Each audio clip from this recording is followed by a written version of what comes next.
নমস্কার বন্ধুরা, আমি শুভেন্দু। পশ্চিমবঙ্গের সরকারি কর্মী ও গ্রুপ ইন্স্যুরেন্স স্কিমের সদস্যদের জন্য একটি গুরুত্বপূর্ণ আপডেট। সম্প্রতি পশ্চিমবঙ্গ সরকারের ফিনান্স ডিপার্টমেন্ট গ্রুপ জে থেকে প্রকাশ করা হয়েছে একটা গুরুত্বপূর্ণ মেমোরেন্ডাম, যার মেমো নম্বরটি হচ্ছে 118FJ। তারিখটা হচ্ছে গত 10ই আগস্ট 2026। এই মেমোতে বলা হয়েছে state government employee group insurance scheme 1987-এর সেভিংস ফান্ডের নতুন টেবিল ও বেনিফিট সম্পর্কে। এখন প্রশ্ন হচ্ছে, এই টেবিলটি কার জন্য এবং এতে কি রয়েছে? বন্ধুরা, এই নতুন টেবিলটি প্রযোজ্য হচ্ছে সেই সমস্ত কর্মীর ক্ষেত্রে যাদের প্রতি মাসে 10 টাকা করে GIS সাবস্ক্রিপশানে কাটা হয়েছে এবং যাদের চাকরি শেষ হচ্ছে আগস্ট 2026 থেকে অক্টোবর 2026-এর মধ্যে। এই হিসাবের ক্ষেত্রে সুদের হার ধরা হয়েছে 7.1%, যা ত্রৈমাসিক হিসাবে চক্রবৃদ্ধি হারেই প্রযোজ্য হবে। এবার আসি সবচেয়ে গুরুত্বপূর্ণ বিষয়, চাকরিতে যোগদানের বছর অনুযায়ী সেভিং ফান্ডে কত টাকা জমা হয়েছে।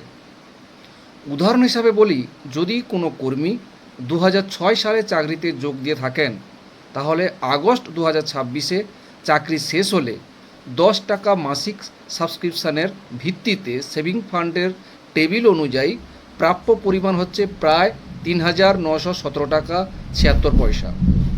সেপ্টেম্বরে অবসর হলে এই পরিমাণটা হবে 3,947 টাকা 80 পয়সা, আর অক্টোবর মাসে অবসর হবে তাহলে হবে 3,978 টাকা 2 পয়সা। আবার 2015 সালের যোগদান কর্মীর ক্ষেত্রে আগস্টে প্রায় হবে 1,379 টাকা 83 পয়সা, সেপ্টেম্বরে হবে 1,394 টাকা 95 পয়সা এবং অক্টোবরে হবে যদি হয় তাহলে 1,410 টাকা 16 পয়সা।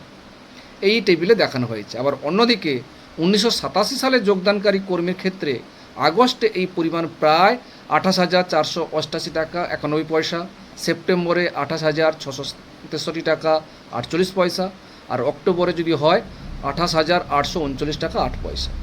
তবে এখানে একটা গুরুত্বপূর্ণ বিষয় মনে রাখতে হবে, এই টেবিলের পরিমাণ এক ইউনিট বা গ্রুপ ডি ক্যাটাগরির সদস্যদের জন্যই উল্লেখ করা হয়েছে। উচ্চতর গ্রুপের কর্মীদের ক্ষেত্রে সংশ্লিষ্ট পরিমাণ অনুপাত অনুযায়ী হিসাব করতে হবে। এছাড়াও এই মেমোতে বলা হয়েছে চাকরি শেষ হওয়ার মাস পর্যন্ত GIS সাবস্ক্রিপশান পুরোপুরি কাটা হয়েছে এমনটা ধরে নেওয়া হয়েছে। যদি কোনো মাসে সাবস্ক্রিপশান কাটা না হয়ে থাকে তাহলে সেই টাকা সুদসহ প্রাপ্য অর্থ থেকে কেটে নেওয়া হবে। আর একটা বিষয়, মোর্টালিটি রেটটা হচ্ছে কি অপরিবর্তিত রাখা হয়েছে। তাই যারা আগস্ট, সেপ্টেম্বর অথবা অক্টোবর 2026-এ অবসর নিতে চলেছেন তাদের জন্য এই নতুন GIS বেনিফিট টেবিল অত্যন্ত গুরুত্বপূর্ণ।